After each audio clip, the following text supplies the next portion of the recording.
Universitas Islam Negeri Araniri Banda Aceh melalui Pusat Kerohanian dan Moderasi Beragama telah menyelenggarakan diskusi mendalam mengenai buku berjudul Sejarah Mati di Kampung Kami. Buku ini merupakan karya Nezar Patria yang saat ini menjabat sebagai Wakil Menteri Komunikasi dan Informatika. Acara berlangsung dengan penuh semangat di ruang rapat Rektorat Lantai 2 Kampus UIN Araniri Banda Aceh pada tanggal 26 Oktober 2023. Dan melibatkan narasumber utama yakni Nezar Patria serta antropolog Reza Indria yang juga menjabat sebagai Wakil Dekan 3 Bidang Kemahasiswaan dan Kerjasama FISIP UIN Araniri Banda Aceh. Diskusi yang berlangsung penuh antusiasme ini dipandu oleh Kepala Pusat Kerohanian dan Moderasi Beragama UIN Araniri yaitu Bapak Saifuddin Rashid. Assalamualaikum warahmatullahi wabarakatuh. Halo sahabat Araniri TV.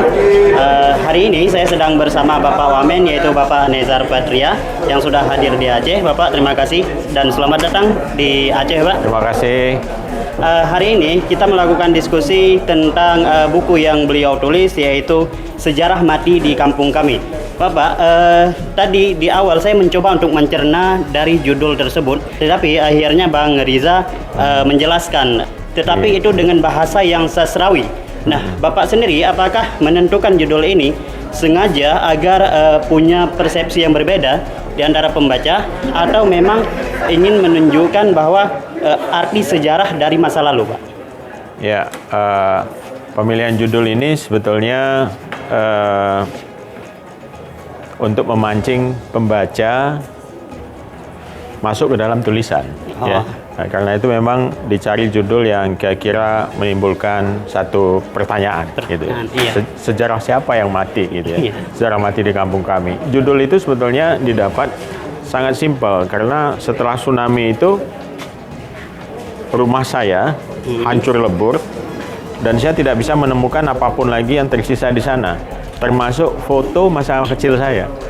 Foto-foto masa kecil saya itu yang saya tahu disimpan di bekas kamar saya. Saya cari itu udah nggak ada lagi, semuanya hilang. Nah, secara pribadi saya merasa kehilangan sejarah, gitu. Secara pribadi saya kehilangan sejarah dan saya lihat kampung saya rata dengan tanah, hilang juga sejarahnya. Lalu kemudian juga kota saya, tempat saya lahir, hancur lebur, hilang juga sejarahnya. Nah, lalu saya simpulkan sejarah mati di kampung kami. Ya, baik, Pak. Ya. Tadi Bapak sedikit menyinggung tentang tsunami. Ya. Dulu tsunami itu sebagai bencana alam. Ya. Dan sekarang kita lihat tsunami yang sedang terjadi sekarang adalah tsunami informasi. Sekarang tidak bisa kita bendung lagi dan itu bisa membunuh secara perlahan. Walaupun ada regulasi-regulasi yang mengatur tentang deliknya, pencemaran nama baik dan sebagainya.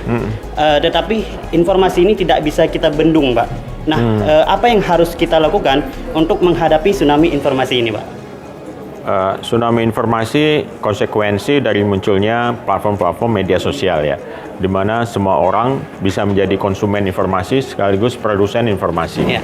Nah, karena itu ada jutaan akun di dalam media sosial, semua orang bisa memproduksi informasi sekaligus dia mengkonsumsi informasi. Ini yang mengakibatkan adanya tsunami informasi itu. Tapi di samping itu kita kan kemarin kena pandemi ya. Iya, pandemi. Nah ini juga kita bisa sebut beberapa informasi yang bermasalah itu sebagai infodemic.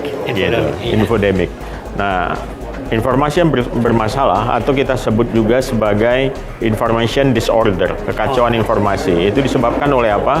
Munculnya disinformasi dan misinformasi. Ya, ini juga kita kenal sebagai hoax. Ya, hoax itu kadang-kadang juga berisi ujaran-ujaran kebencian. Nah, ini yang cukup parah dan ini merusak ruang digital. Sebetulnya ruang digital itu kan ekspresi juga dari ruang komunitas fisik kita, gitu ya. Yang dia ekstensi dari atau perluasan dari interaksi fisik kita sehari-hari ya, itu ke ruang digital.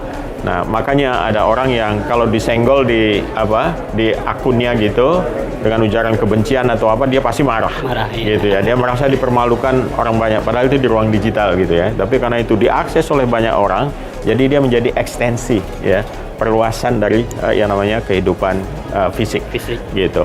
Nah, sekarang kita makin tipis tuh beda antara ruang digital dengan ruang fisik kita gitu. Ya, jadi udah saling berinteraksi dan apa yang terjadi di ruang digital bisa berdampak ke kehidupan nyata kita, ya, kehidupan real kita. Jadi ini udah bisa dibilang realitas yang kita alami adalah realitas hibrida, gitu ya, antara yang nyata dengan yang virtual tadi itu.